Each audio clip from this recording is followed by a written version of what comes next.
The products filling our shelves are about to undergo a silent revolution.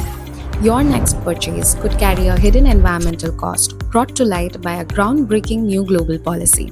Real financial impact begins on January 1st, 2026, when the EU CBAM enters its fully financially binding phase. What if the environmental cost of a product was just as important as its price tag? What's the core idea behind the carbon border tax? Formerly known as a Carbon Border Adjustment Mechanism or CBAM, it's essentially a tariff on imported goods based on the greenhouse gases emitted during their production. The goal is twofold. First, it's about leveling the playing field. Countries like those in the EU are implementing domestic policies such as carbon tax or an emissions trading system, ETS, which makes their own industries pay for their pollution. For instance, the EU ETS currently covers around 40% of the EU's greenhouse gases. But this can make those domestic companies less competitive against foreign producers in countries with no such regulations. A carbon border tax aims to even that out. Second, and crucially, it's a powerful tool to fight carbon leakage. This is the phenomena where companies simply move their high-polluting operations to countries with weaker climate policies which don't reduce global emissions at all. By taxing the carbon content of imports, a CBAM encourages everyone to clean up their act globally. So how does this actually work? It's a three-step process. Step 1. A country, let's call it country B, has a domestic carbon price. This can be a direct tax on emissions or, as with the EU, an ETS where companies buy and sell allowances for their emissions. For example, in 2023, the average price of an EU carbon allowance was around 85 euros per ton of CO2 equivalent.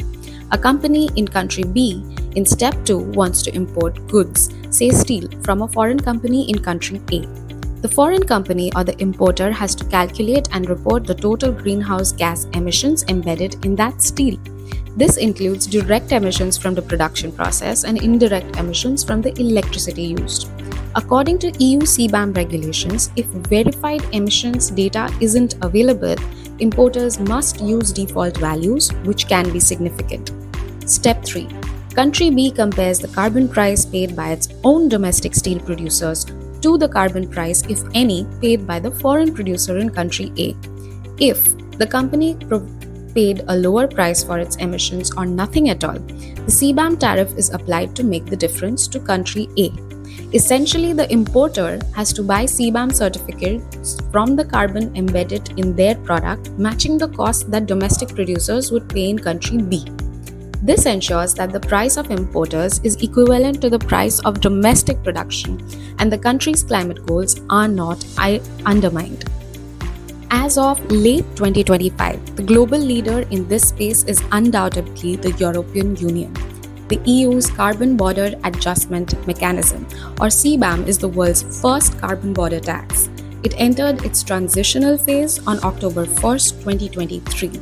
During this transitional period, which runs until the end of 2025, importers of specific high-carbon goods like iron, steel, cement, aluminium, fertilizers, hydrogen, and electricity have to submit quarterly reports on the emissions embedded in their imports.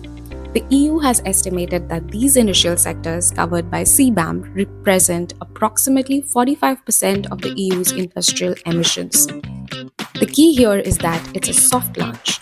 Importers have to report the data, but they don't have to pay anything yet. This is giving an estimated 20,000 EU importing companies and their suppliers time to get used to the complex system and prepare for their financial phase.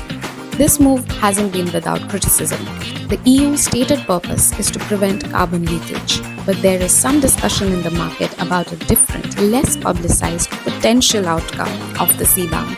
Some critics argue that by applying the carbon tax to imports and phasing out free allowances for EU-based industries, the policy could create an incentive for EU corporations to move some of their manufacturing operations outside of the EU. They claim this could lead to a shift in carbon leakage from raw materials to downstream finished products, effectively offloading the emissions burden from inside the EU to other countries.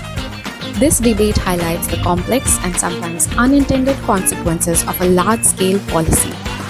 From this point on, importers will not only have to report emissions annually, but will also be required to purchase CBAM certificates to cover those emissions. The price of these certificates will be directly linked to the average auction price of EU emissions trading system allowances. This is a huge shift and will directly impact the cost of goods imported into the EU, estimated to affect tens of billions of euros in trade annually. The EU has also proposed simplifications to the process of reporting in 2025 to help businesses prepare, but the financial obligations are coming. Looking further ahead, the EU plans to gradually expand the CBAM's scope to include more products with full inclusion of all EU ETS sectors such as chemicals and plastics planned by 2030. The policy is also a major catalyst for other countries. The UK, for example, had initially considered a 2026 implementation but has since set its CBAM to go into effect on January 1st, 2027, covering similar high-emission goods. US policymakers are also actively discussing proposals for their own carbon border adjustments. Spurred by the EU's actions, though no official federal policy has been enacted yet.